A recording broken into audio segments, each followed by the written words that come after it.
I was brought up by dear, bizarre Aunt Maud, a poet and a painter with a taste for realistic objects interlaced with grotesque growths and images of doom. She lived to hear the next babe cry. Her room we've kept intact. Its trivia create a still life in her style.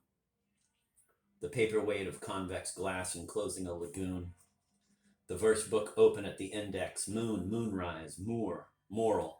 The forlorn guitar. The human skull. And from the local star, a curio. Red Sox beat Yanks 5-4 on Chapman's homer. Thumbtack to the door. My picture book was at an early age the painted parchment papering our cage. Mauve rings around the moon, blood orange sun, twinned iris, and that rare phenomenon, the iridule, when beautiful and strange in a bright sky above a mountain range.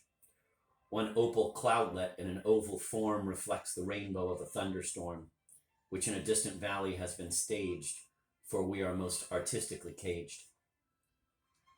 And there's the wall of sound, the nightly wall raised by a trillion crickets in the fall, impenetrable, halfway up the hill. I'd pause in thrall of their delirious trill. That's Dr. Sutton's light, that's the Great Bear. 1,000 years ago, 5 minutes were equal to 40 ounces of fine sand. Outstare the stars, infinite foretime and infinite aftertime. Above your head they close like giant wings, and you are dead. The regular vulgarian, I dare say, is happier.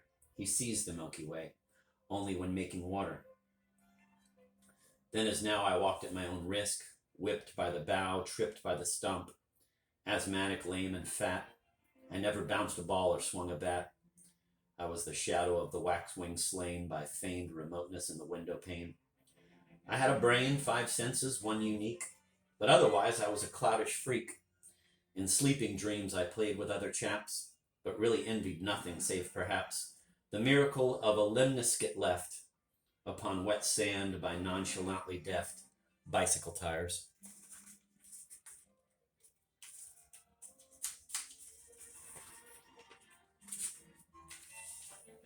A thread of subtle pain, tugged at by playful death, released again, but always present, ran through me. One day, when I just turned 11, as I lay prone on the floor and watched a clockwork toy, a tin wheelbarrow pushed by a tin boy, bypass chair legs and stray beneath the bed, there was a sudden sunburst in my head.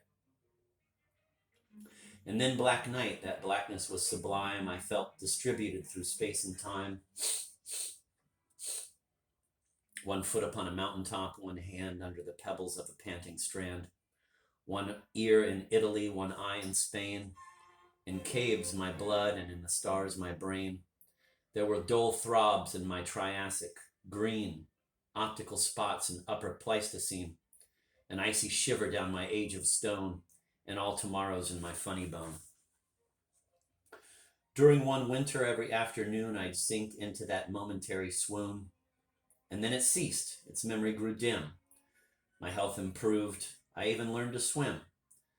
But like some little lad forced by a wench with his pure tongue her abject thirst to quench, I was corrupted, terrified, allured, and though old Dr. Colt pronounced me cured of what he said were mainly growing pains, the wonder lingers and the shame remains. Canto 2.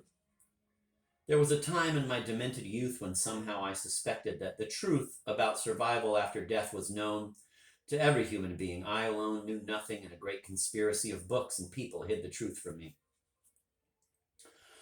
There was the day when I began to doubt man's sanity. How could he live without knowing for sure what dawn, what death, what doom awaited consciousness beyond the tomb? And finally, there was the sleepless night when I decided to explore and fight the foul, the inadmissible abyss, devoting all my twisted life to this one task. Today I'm 61. Wax wings are berry pecking. A cicada sings. The little scissors I am holding are a dazzling synthesis of sun and star. I stand before the window and I pare my fingernails and vaguely am aware of certain flinching likenesses, the thumb our grocer's son, the index, lean and glum college astronomer, star over blue, the middle fellow, the tall priest I knew, the feminine fourth finger, an old flirt, and little Pinky clinging to her skirt. And I make mouths as I sniff off the thin strips of what Aunt Maud used to call scarf skin. Maud's shade was 80 when a sudden hush fell on her life. We saw the angry flush and torsion of paralysis assail her noble cheek. We moved her to Pinedale, famed for its sanitarium, where she'd sit in the glassed sun and watch the fly that lit upon her dress and then upon her wrist. Her mind kept fading in the growing mist. She still could speak. She paused and groped and found what seemed at first a serviceable sound.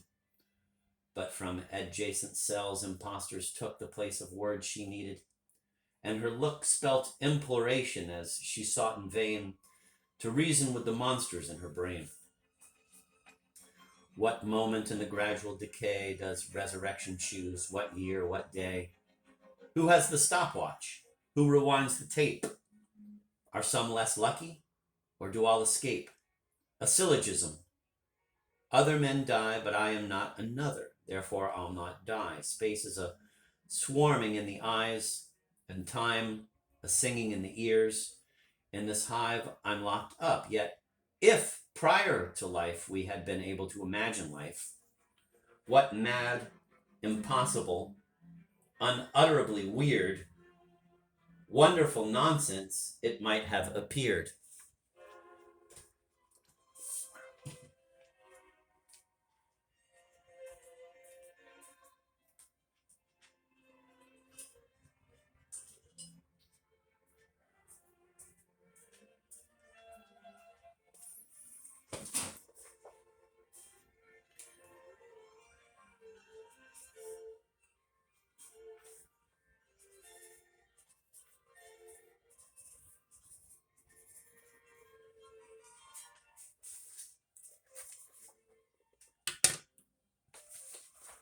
I'm going to read that again. It was so good. What moment in the gradual decay does resurrection choose? What year? What day? Who has the stopwatch? Who rewinds the tape? Are some less lucky, or do all escape? A syllogism. Other men die, but I am not another, therefore I'll not die. Space is a swarming in the eyes, and time a singing in the ears. In this hive I'm locked up. Yet, if prior to life we had been able to imagine life, what mad, impossible, unutterably weird, wonderful nonsense it might have appeared. Jesus Christ.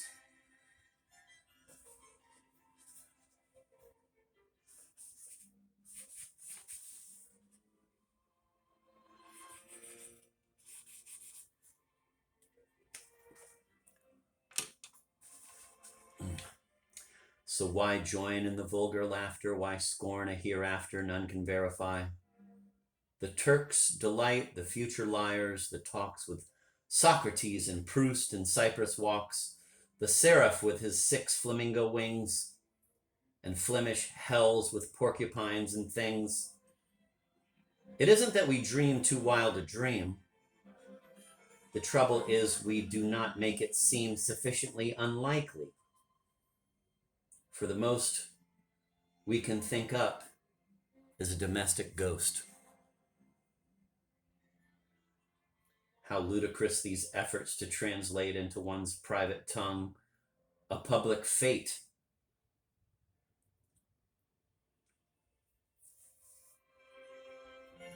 Instead of poetry divinely terse, disjointed notes, insomnia's mean verse.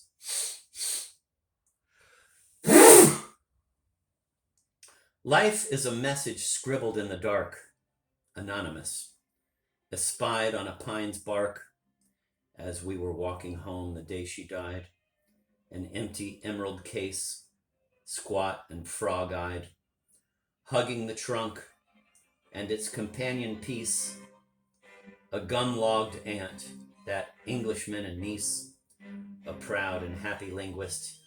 Je nourris les pauvres cigars, meaning that he fed the poor seagulls. La Fontaine was wrong.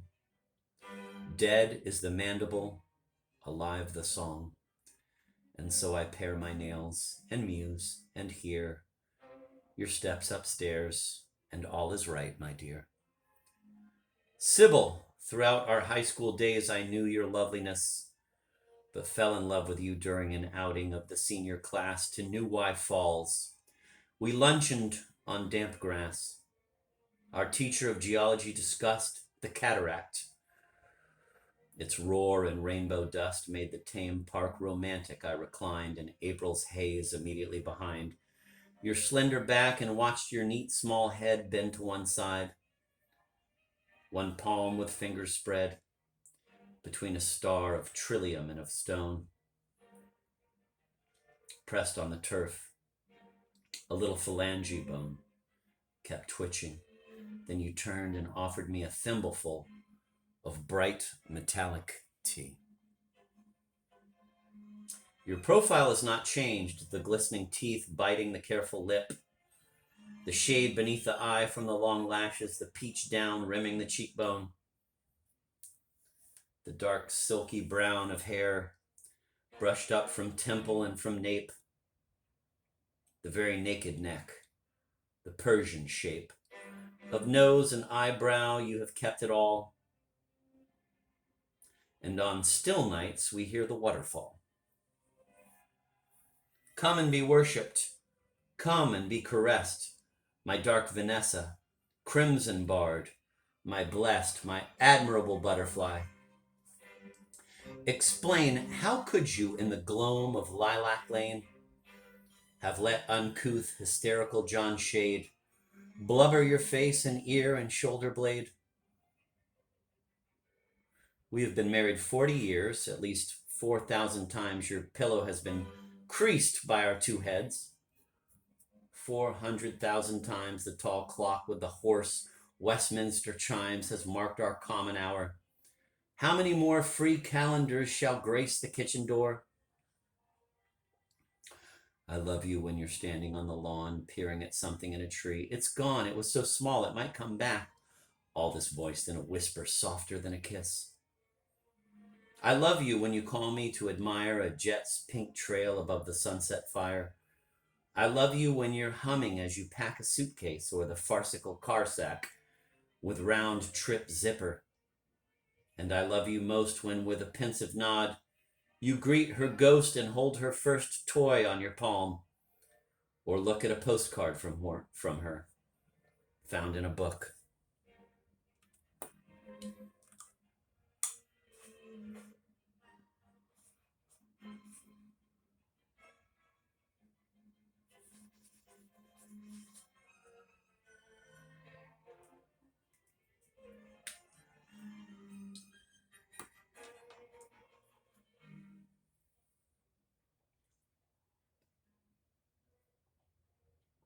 I'm going to reread that last stanza. I love you when you're standing on the lawn, peering at something in a tree. It's gone. It was so small, it might come back. All this voice. All right, I need to do that in a whisper. Let's go back. I love you when you're standing on the lawn, peering at something in a tree. It's gone. It was so small, it might come back. All this voiced in a whisper softer than a kiss. I love you when you call me to admire a jet's pink trail above the sunset fire. I love you when you're humming as you pack a suitcase or the farcical car sack with round trip zipper. And I love you most when with a pensive nod you greet her ghost and hold her first toy on your palm, or look at a postcard from her found in a book.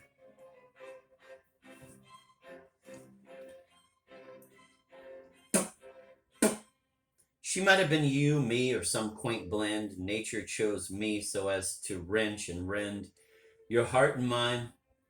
At first we'd smile and say, all little girls are plump, or Jim McVeigh, the family oculist, will cure that slight squint in no time, and later, she'll be quite pretty, you know. And trying to assuage the swelling torment, that's the awkward age. She should take riding lessons, you would say, your eyes and mine not meeting. She should play tennis or badminton. Less starch, more fruit. She may not be a beauty, but she's cute. It was no use. No use. The prizes won in French and history, no doubt, were fun. At Christmas, parties, games were rough, no doubt, and one shy little guest might be left out. But let's be fair, while children of her age were cast as elves and fairies on the stage that she'd helped paint for the school pantomime, my gentle girl appeared as Mother Time, a bent charwoman with slop pail and broom. And like a fool, I sobbed in the men's room. Another winter was scooped away. The toothwort white haunted our woods in May. Summer was power mode and autumn burned. Alas, the dingy cygnet never turned into a wood duck. And again your voice, but this is prejudice. You should rejoice that she is innocent. Why overstress the physical? She wants to look a mess. Virgins have written some resplendent books. Love-making is not everything. Good looks are not that indispensable. And still, old Pan would call from every painted hill, and still the demons of our pity spoke. No lips would share the lipstick of her smoke. The telephone that rang before a ball every 2 minutes in Sorosa Hall for her would never ring, and with a great screeching of tires on gravel, to the gate, out of the lacquered night, a white-scarfed beau would never come for her. She'd never go. A dream of gauze and jasmine to that dance. We sent her, though, to a chateau in France. And she returned in tears with new defeats, new miseries on days when all the streets of College Town led to the game. She'd sit on the library steps and read or knit. Mostly alone she'd be, or with that nice, frail roommate, now a nun. And once or twice with a Korean boy who took my course. She had strange fears, strange fantasies, strange force of character, as when she spent 3 nights investigating certain sounds and lights in an old barn. She twisted words. Pot, top, spider, redips, and powder was red wop. She called you a didactic katydid. She hardly ever smiled, and when she did, it was a sign of pain. She'd criticize ferociously our projects, and with eyes expressionless sit on her tumbled bed, spreading her swollen feet, scratching her head with psoriatic fingernails, and moan, murmuring dreadful words in monotone. She was my darling, difficult, morose, but still my darling. You remember those almost unruffled evenings when we played mahjong, or she tried on your furs, which made her almost fetching. And the mirrors smiled, the lights were merciful, the shadows mild. Sometimes I'd help her with a Latin text, or she'd be reading in her bedroom next to my fluorescent lair, and you would be in your own study twice removed from me, and I would hear both voices now and then. Mother, what's Grimpen?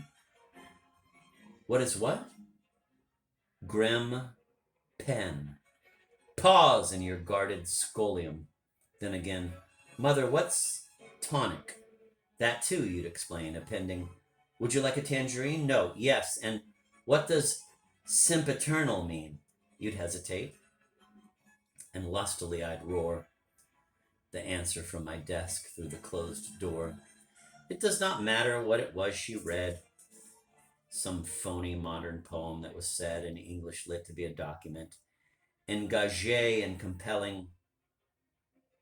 What this meant, nobody cared. The point is that the 3 chambers, then bound by you and her and me, now form a triptych or a 3-act play. in which portrayed events forever stay.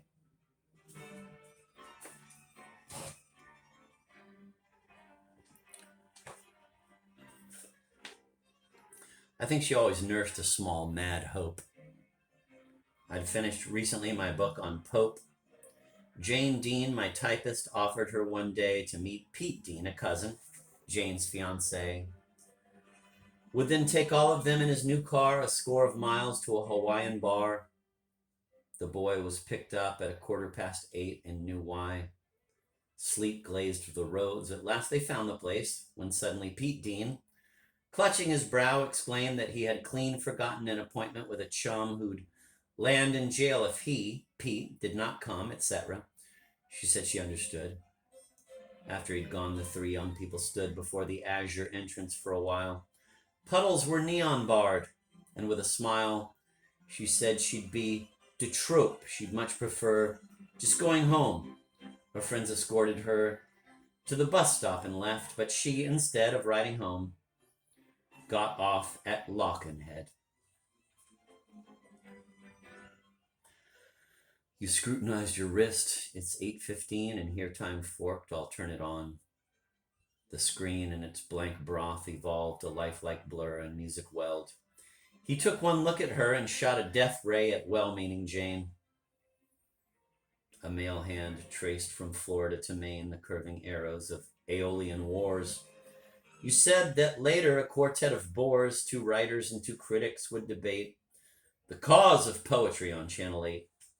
A nymph came pirouetting under white, okay Google, thank you, rotating petals and a vernal rite to kneel before an altar in a wood where various articles of toilet stood. I went upstairs and read a galley proof and heard the wind roll marbles on the roof, see the blind beggar dance, the cripple sing. Has unmistakably the vulgar ring of its preposterous age. Then came your call, my tender mockingbird up from the hall. I was in time to overhear brief fame and have a cup of tea with you. My name was mentioned twice as usual, just behind one oozy footstep, Frost. Sure you don't mind? I'll catch the Exton plane, because you know, if I don't come by midnight with the dough. And then there was a kind of travelogue. A host narrator took us through the fog of a March night where headlights from afar approached and grew like a dilating star, to the green, indigo, and tawny sea which we had visited in 33, 9 months before her birth. Now it was all pepper and salt, and hardly could recall that first long ramble, the relentless light, the flock of sails. One blue among the white clashed queerly with the sea, and 2 were red. The man in the old blazer, crumbing bread, the crowding gulls insufferably loud, and one dark pigeon wadding in the crowd. Was that the phone? You listened at the door. Nothing. Picked up the program from the floor. More headlights in the fog. There was no sense in window rubbing, only some white fence, and the reflector poles passed by unmasked. Quote, are we quite sure she's acting right? End of quote, he asked. Quote, it's technically a blind date, of course. Well, shall we try the preview of Remorse? End of quote. And we allowed, and all tranquility. The famous film to spread its charmed marquee, the famous face flowed in, fair and inane, the parted lips, the swimming eyes, the grain of beauty on the cheek, odd Gallicism, and the soft form dissolving in the prism of corporate desire. I think, she said, I'll get off here. It's only Lockenhead. Yes, that's okay. Gripping the stang, she peered at ghostly trees. Bus stopped. Bus disappeared. Thunder above the jungle. No, not that. Pat Pink, our guest. Anti-atomic chat. 11 struck. You sighed. Well, I'm afraid there's nothing else of interest. You played network roulette. The dial turned and turked. Commercials were beheaded. Faces flicked. An open mouth. And mid-song was struck out. An imbecile with sideburns was about to use his gun. But you were much too quick. A jovial Negro raised his trumpet. Your ruby ring made life and laid the law. Oh, switch it off. And as life snapped, we saw a pinhead light dwindle and die in black infinity. Out of his lakeside shack, a watchman, Father Time, all gray and bent, emerged with his uneasy dog and went. Along the reedy bank, he came too late. You gently yawned and stacked away your plate. We heard the wind. We heard it rush and throw twigs at the window pane. Phone ringing? No, I helped you with the dishes. The tall clock kept on demolishing young root, old rock. Midnight, you said. What's midnight to the young? And suddenly a festive blaze was flung across 5 cedar trunks. Snow patches showed, and a patrol car on a bumpy road came to a crunching stop. Retake, retake! People have thought she tried to cross the lake at Loken Neck, where zesty skaters crossed from X to Y on days of special frost. Others supposed she might have lost her way by turning left from Bridge Road. And some say she took her poor young life. I know. You know. It was a night of thaw, a night of blow, with great excitement in the air. Black spring stood just around the corner, shivering in the wet starlight, and on the wet ground, the lake lay in the mist, its ice half drowned. A blurry shape stepped off the reedy bank into a crackling, gulping swamp and sank